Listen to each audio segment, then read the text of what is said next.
Permettez-moi d'abord de saluer tous les acteurs du développement de la région de Ziguinchor, de l'accueil que nous avons réservé.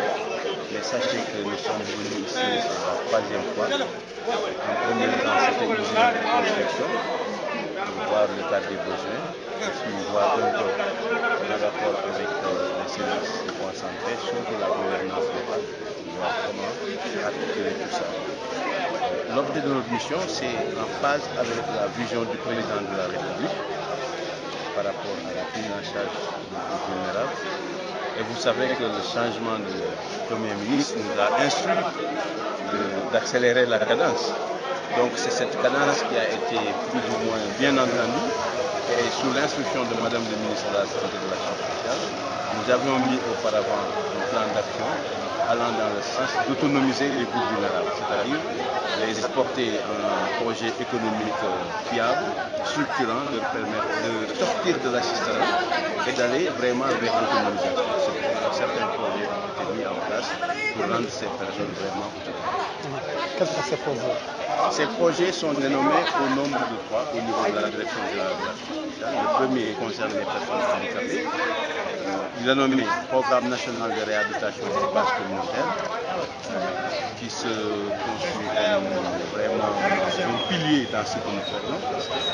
Les mêmes comités RBC qui sont créés au niveau de chaque région, de chaque département, et c'est piloté par les gouvernements. Ces projets permettent de faire des appuis scolaires, dans un premier temps pour les personnes handicapées, d'aider à la formation professionnelle, mais surtout, ce qui est important pour nous, c'est d'appuyer des projets économiques. Ils peuvent être des projets individuels ou des projets collectifs allant dans le sens de pouvoir les aider à sortir de l'assistanat et basculer tout doucement vers l'autonomisation. Et tout ceci articulé avec les bourses de sécurité familiale, c'est un paquet de services qui est là, mis à notre disposition par les indications du président de la République pour pouvoir vraiment rendre les gens autonomes et réduire davantage la fracture sociale. Le coût global de ces 3 projets, parce qu'ils sont 3, je viens de parler un peu du projet de la RBC, mais il y a aussi le BRS. Vous savez que Ziguinchor est des rares régions qui habitent des villages de recasement social où il y a des lépreux qui sont grabataires, qui sont dans des situations difficiles d'abandon et il faut les appuyer.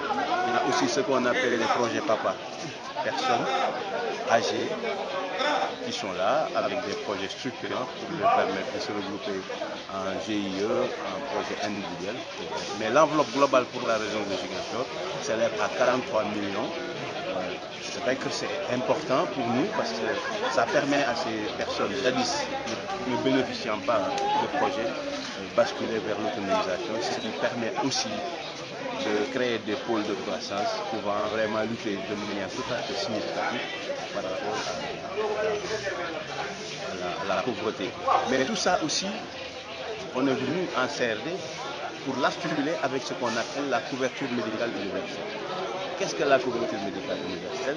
Ça permet aux individus, 80% de la population n'arrive pas à se soigner quand ils sont malades, de les enrôler très doucement et de manière graduelle vers les mutuelles pour ceux qui peuvent payer, pour une adhésion, pour une prise en charge au niveau des hôpitaux. Mais ceux qui ne peuvent pas payer, ce qui est notre cible, qui sont les indigents, quand ils les auront identifiés, les basculer vraiment vers les mutuelles. Et leur adhésion sera supportée par l'État pour leur permettre également de se soigner régulièrement. Nous sommes venus avec le coordinateur professeur Badiane qui s'occupe de la cellule d'appui à la couverture médicale universelle du ministère de la Santé et de l'Action sociale. Donc, vous voyez que c'est un tout. Le ministère abrite les 2 départements qui sont importants, qui sont et la direction générale de la santé et la direction générale de l'Action. Donc, d'où l'intérêt de coordonner l'action pour avoir une efficacité, une efficience, mais surtout trouver un impact positif qui puisse être significatif au niveau de cette population.